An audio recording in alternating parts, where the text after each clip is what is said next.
How to delete saved places in Google Maps. Too many saved places cluttering your Google Maps. Let's delete them step by step.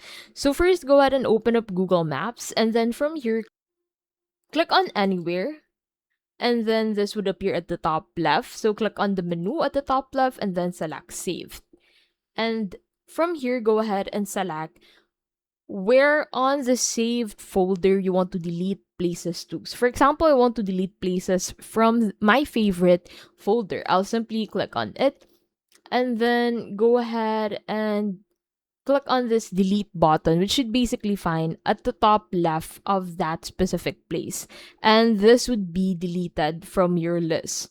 So you can go ahead and remove the places you don't want to go to in the present, or the places that you have gone through in the present and want to remove from your current list. And that is how to delete saved places in Google Maps.